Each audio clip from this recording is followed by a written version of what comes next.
اس عالم کو پیدا فرمایا اور پھر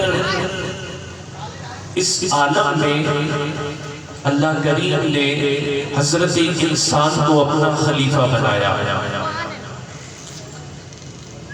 اور پھر انسان کی رہبری اور رہنمائی کے لیے وقتاً فوقتاً اللہ کریم نے ان نفوس قدسیہ کو اس دنیا میں بھیجا جنہیں لوگ حضرات انبیاء کے نام سے جانتے ہیں۔ اور اللہ کا ہر نبی ہی بڑی شانوں والا ہے، بڑی ہی عظمتوں والا ہے۔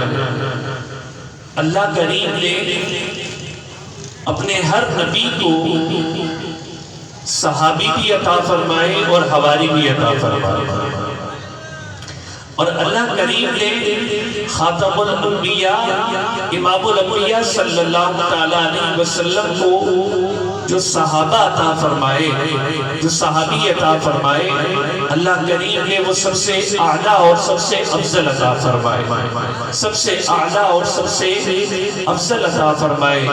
کوئی ان کی شان کیا کہے گا اور ان کی شان میں کیا لکھے گا اور ان کی شان کیا بیان کرے گا؟ اگر کوئی ان کی شان بیان کرتا ہی ہے یا ان کی شان میں کچھ کہتا ہی ہے تو وہ اپنے آپ کو مداح خانوں میں شمار کروا لیتا ہے اور اللہ کی بارگاہ میں بلند مرتبے پر اپنے آپ کو فائز کروا لیتا ہے اور اللہ کی بارگاہ سے سعادتیں اپنے دامن میں سمیٹ لیتا ہے۔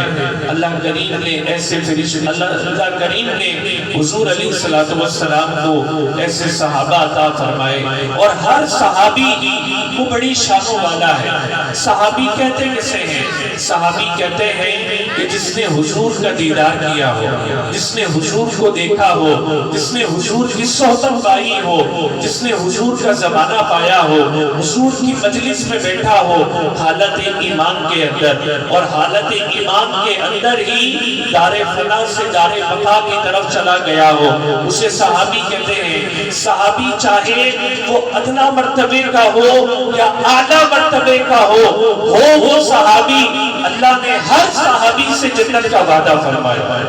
وَكُلًّا وَعَدَ اللَّهُ الْحُسْنَى، اللہ نے ہر صحابی سے بھلائی کا وعدہ فرمایا ہے، اور بھلائی یہ ہے کہ اللہ کریم نے سب کے ساتھ جنت کا وعدہ فرمایا ہے۔ آپ دیکھیے کہ رجب المرجب کے مہینے میں مختلف صحابہ اکرام کے، اہل بیت کے اعراس منائے جاتے ہیں اور ان کے ایام منائے جاتے ہیں، جیسا کہ حضرت سیدنا امام جعفر صادق رضی اللہ تعالی عنہ کا یوم منایا جاتا ہے 22 رجب المرجب کو، حضرت سیدنا امیر معاویہ رضی اللہ تعالی عنہ کا یوم منایا جاتا ہے۔ تو آج کچھ اسی مناسبت سے اور اسی تعلق سے اہل بیت اور صحابہ کے تعلق سے ہی عرض گزار کرنے کی کوشش کروں گا۔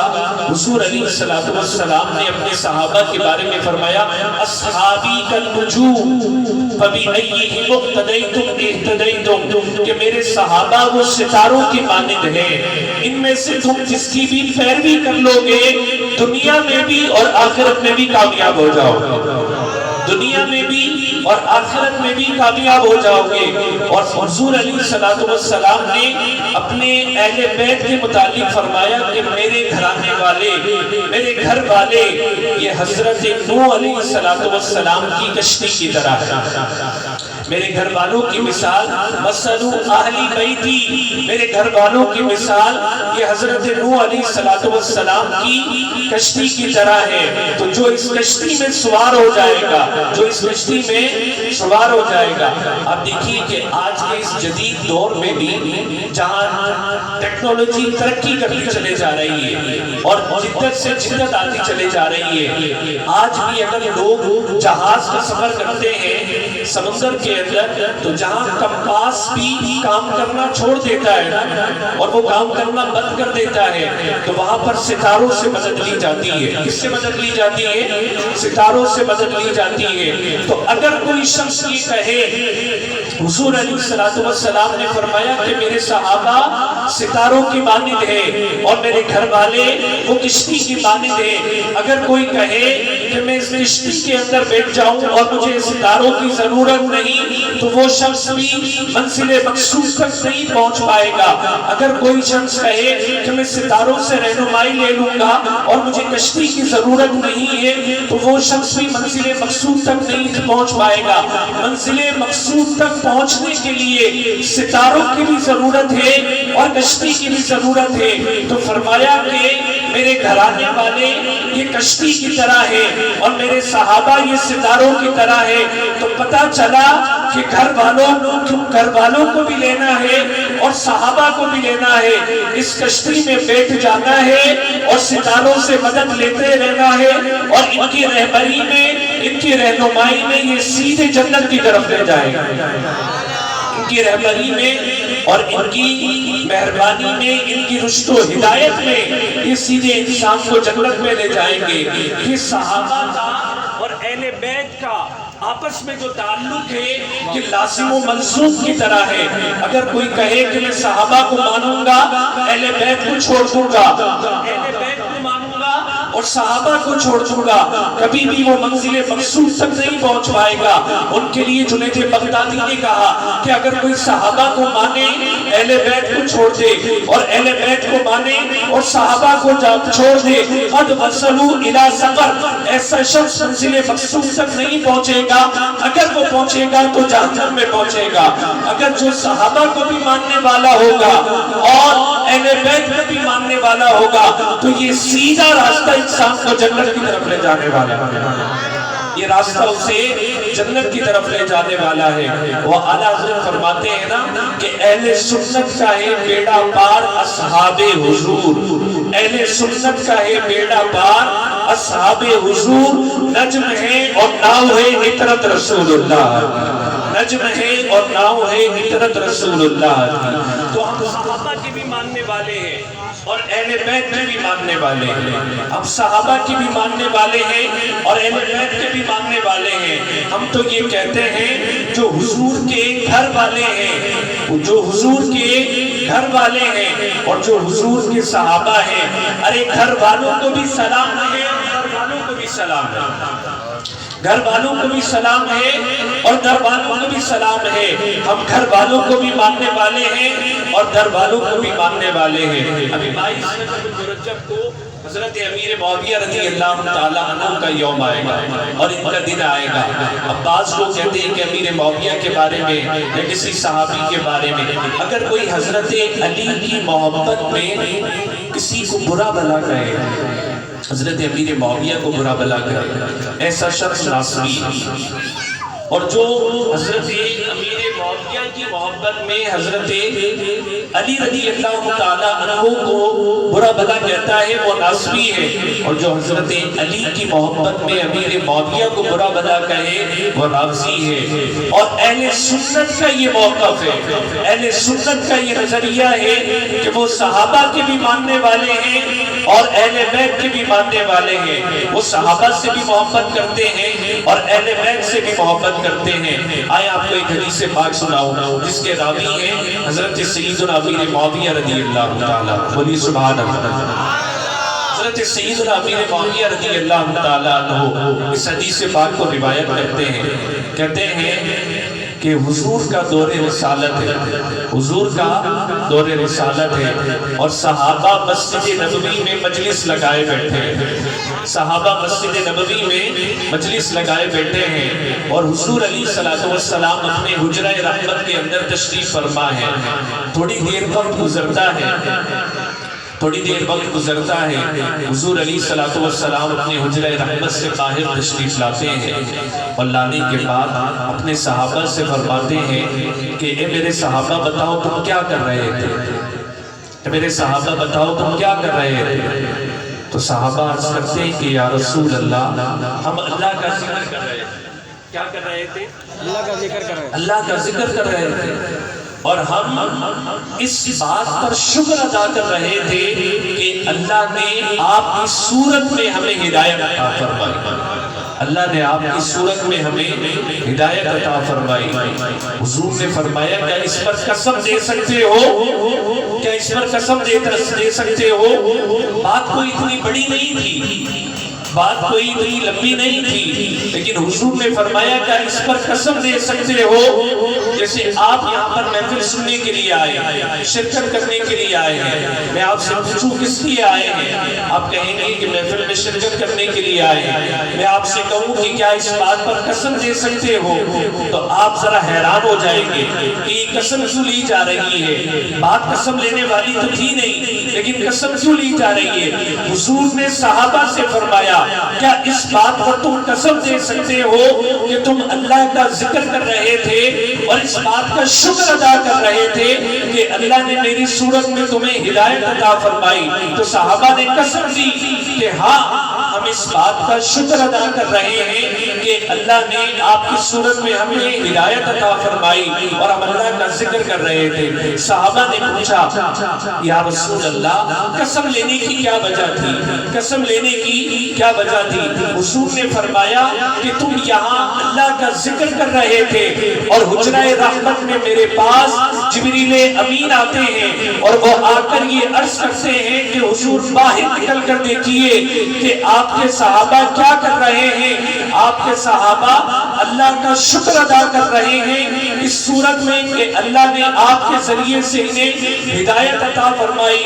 یہ زمین پر اللہ کا شکر ادا کر رہے ہیں، اللہ فرشتوں کے سامنے فخر فرما رہا ہے، اللہ فرشتوں کے سامنے فخر فرما رہا ہے۔ اور حضور علیہ السلام نے فرمایا کہ ذکر تم زمین پر کر رہے ہو، ذکر تم زمین پر کر رہے ہو اور فخر اللہ فرشتوں کے سامنے فرما رہا ہے۔ آج بھی حضور کا ذکر ہو رہا ہے، حضور کی باتیں ہو رہی ہیں، حضور کی نعتیں سنائی جا رہی ہیں، آج زمین پر ذکر کر رہے ہیں تو اللہ بھی فرشتوں کے سامنے فخر فرما رہا ہے کہ میرے صحابہ زمین پر میرے حضور علیہ السلام کے تشریف لانے کا شکریہ ادا کر رہے ہیں۔ آپ دیکھیے کہ فتح مکہ کے دن حضور علیہ السلام نے عام کا اعلان کیا تھا، ہر شخص کے لیے معافی ہے، ہر شخص کے لیے معافی ہے، لیکن چند لوگ ایسے تھے کہ جن کے لیے معافی نہیں تھی، جنہیں یہ حکم تھا کہ یہ جہاں پر بھی مل جائے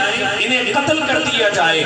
ان میں سے ایک کعب بن زہیر بھی تھا، ان میں سے ایک کعب بن زہیر بھی تھا، لیکن کسی طریقے سے بچ بچا کے کعب بن زہیر حضور کی بارگاہ میں اپنا منہ چھپا کر آ گیا، منہ چھپا کر آ گیا اور آ کر کہنے لگا کہ یا رسول اللہ اگر کعب بن زہیر کو پکڑ کے لے آئیں تو کیا اسے معافی مل جائے گی؟ تو حضور نے فرمایا کہ ایک کعب بن زہیر تو خود ہی آ گیا ہے، آج تیرے لیے معافی ہے، تو خود ہی آ گیا ہے، آج تیرے لیے معافی ہے۔ تو کعب بن زہیر کہنے لگا کہ میں اسی زمان سے پہلے آپ کی مذمت کیا کرتا تھا، آپ کی ہجو کہا کرتا تھا، لیکن اب میں آج اسی زبان سے آپ کی تعریف کہوں گا، آپ کی مدح کہوں گا، آپ کی نعت کہوں گا۔ پھر انہوں نے ایسا قصیدہ کہا، ایسا قصیدہ کہا، وہ قصیدہ حضور کو اتنا پسند آیا، اتنا پسند آیا کہ حضور نے تحفے میں انہیں اپنی چادر عطا فرمائی، حضور نے تحفے میں انہیں اپنی چادر عطا فرمائی۔ اور پھر دیکھیے حضرت امیر معاویہ رضی اللہ تعالیٰ عنہ کی حضور علیہ السلام سے محبت دیکھیے اور الفت دیکھیے۔ حضرت امیر معاویہ نے کعب بن زہیر سے کہا کہ 10,000 درہم لے لو، کتنے لے لو؟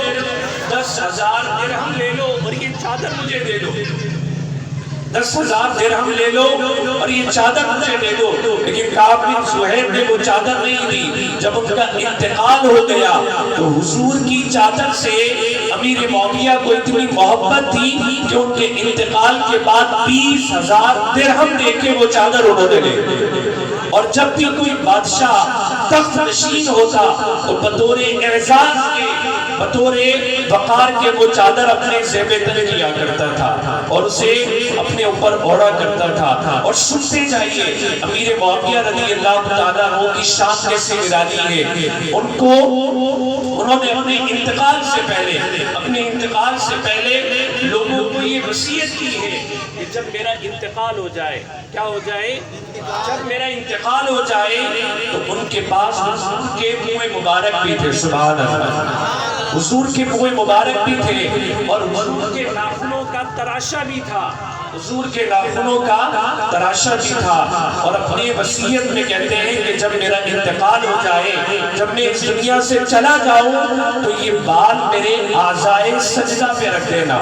یعنی جن ہڈیوں پر سجدہ کیا جاتا ہے، گھٹنوں پر، میری آنکھوں پر، میری ہتھیلیوں پر، یہ بال بھی رکھ دینا اور یہ ناخن بھی رکھ دینا. کہنے والوں نے کہا کہ حضور ایسا کیوں کرنا ہے؟ تو حضرت امیر معاویہ نے فرمایا کہ یہ میں اپنے ساتھ لے کر جاؤں گا اور مجھے امید ہے کہ اللہ ان کے صدقے میں میری بخشش فرما دے گا، میری مغفرت فرما دے گا. دو باتیں پتہ چلی. ایک بات تو یہ پتہ چلی کہ قبروں میں تبرکات کو لے کر جانا یہ صحابہ کا طریقہ ہے.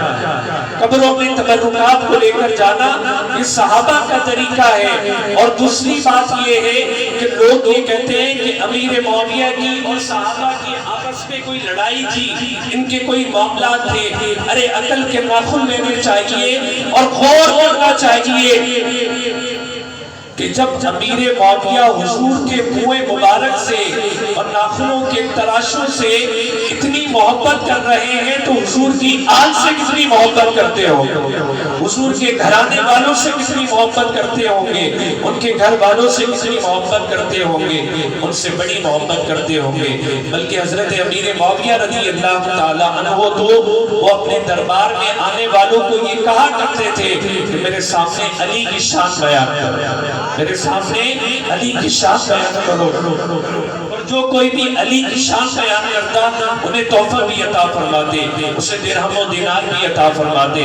پھر دیکھیے یہ تو ہوگی بات صحابہ کی.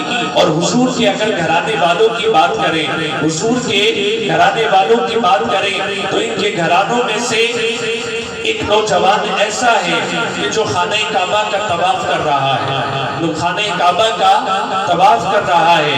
اور حاتم طائی کے خاندان کا ایک فرد وہ مطاف کے اندر آتا ہے، مکے میں آتا ہے.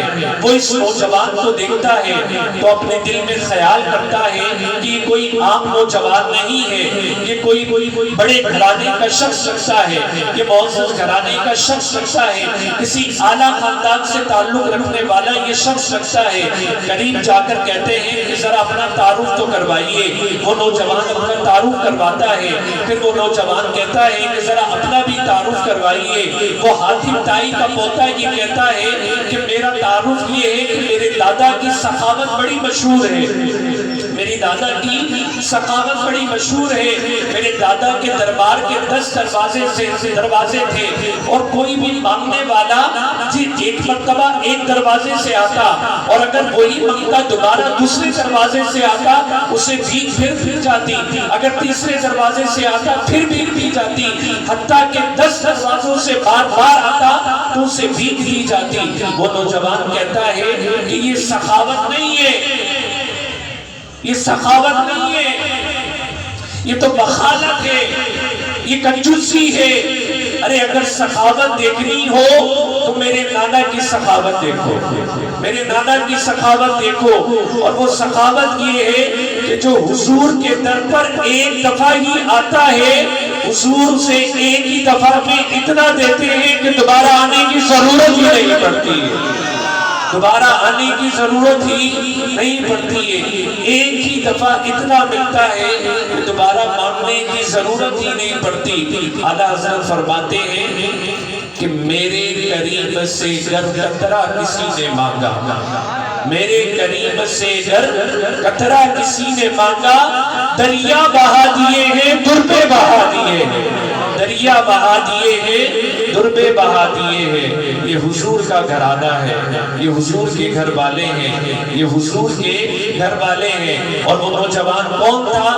وہ نوجوان حضرت سیدنا امام جعفر صادق رضی اللہ تعالی عنہ تھے، جن کا یوم 15 رجب المرجب کو بنایا جاتا ہے۔ تو صحابہ سے بھی محبت کیجئے، صحابہ سے بھی محبت کیجئے اور اہل بیت سے بھی محبت کیجئے۔ ان لوگوں کی باتوں میں نہ پڑیے کہ کوئی کہے کہ ان سے محبت کیجئے اور ان سے محبت نہ کیجئے۔ ارے بعض کی محبت میں بعض کو برا نہیں کہا جائے گا، اور بعض کی محبت میں دوسرے بعض کو برا نہیں کہا جائے گا۔ جو بھی صحابی ہے، جو بھی صحابی ہے، چاہے وہ ادنا درجے کا ہو یا اعلیٰ درجے کا ہو، وہ ہمارے سروں کا تاج ہے، وہ ہمارے سروں کا تاج ہے۔ اور اللہ نے ہر صحابی سے جنت کا وعدہ فرمایا ہے، ہر صحابی سے جنت کا وعدہ فرمایا ہے، چاہے وہ امام جعفر صادق ہو، چاہے امام باقر ہو، چاہے امام زین العابدین ہو، چاہے موسیٰ علی کاظم ہو، چاہے امام حسن عسکری ہو، چاہے امیر معاویہ رضی اللہ تعالیٰ عنہ۔ اللہ نے سب کے ساتھ بھلائی کا وعدہ فرمایا ہے۔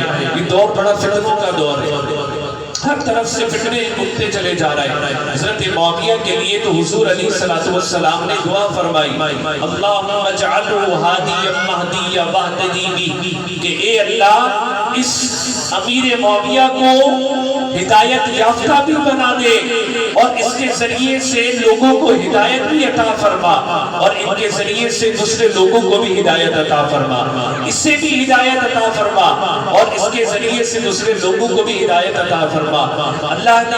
اللہ کے حبیب علیہ السلام نے امیر معاویہ رضی اللہ تعالی عنہ کے لیے فرمایا کہ اللہ کریم اسے کتاب و حساب کا علم عطا فرمائے اور عذاب سے محفوظ فرمائے۔ اور جو ملک شام کی بشارت دی گئی کہ جو سب سے پہلے ایک بحری جہاز، ایک لشکر جو ہوگا وہ جہاد کرے گا، اور جہاد کرنے کے بعد شام کو فتح کرے گا اور سب سے پہلے حکومت کرے گا، تو وہ سب سے پہلے حکومت کرنے والے سیدنا امیر معاویہ رضی اللہ تعالی عنہ ہیں۔ آج کے دور میں کچھ لوگ وہ کسی صحابی کی آڑ میں کسی اہل بیت کو برا کہتے ہیں، اور کوئی اہل بیت کی آڑ میں کسی صحابی کو برا کہتا ہے۔ کہیں رافضیت ہے تو کہیں ناصریت ہے، کہیں خارجیت ہے تو کہیں دیگر بد مذہبیت ہے، لیکن ایک خانقاہ ہے، ایک خانقاہ ہے، اور وہ خانقاہ اتار ہے۔ بولیے سبحان اللہ۔ ایک ہے وہ خانقاہ اتار، جہاں خانقاہ اتار سے یہ نعرہ لگتا ہے کہ ہر صحابی نبی، ہر صحابی نبی، ہر صحابی نبی، یہ عقیدہ رکھنا ہے کہ جو بھی صحابی ہے وہ جنتی ہے۔ اللہ کریم حضور علیہ السلام کے تمام صحابہ کرام علیہ رضوان پر اپنی رحمت و رضوان نازل فرمائے۔ اللہ کریم ہم سب کو صحابہ کی محبت بھی نصیب فرمائے، اور آپ کے گھرانے والوں کی بھی محبت نصیب فرمائے۔ اللہ کریم ہمارے قلوب و اذہان کو صحابہ اور اہل بیت کی محبت سے مالا مال فرمائے۔ اللہ کریم ہم سب کا آنا، یہاں پر بیٹھنا، شرکت کرنا اپنی بارگاہ میں قبول و منظور فرمائے۔ اس محفل کا اہتمام کرنا اور اس میں شرکت کرنا اللہ کریم کل بروز قیامت ہم سب کے لیے ذریعہ نجات بنائے۔ وآخر دعوانا الحمدللہ رب العالمین۔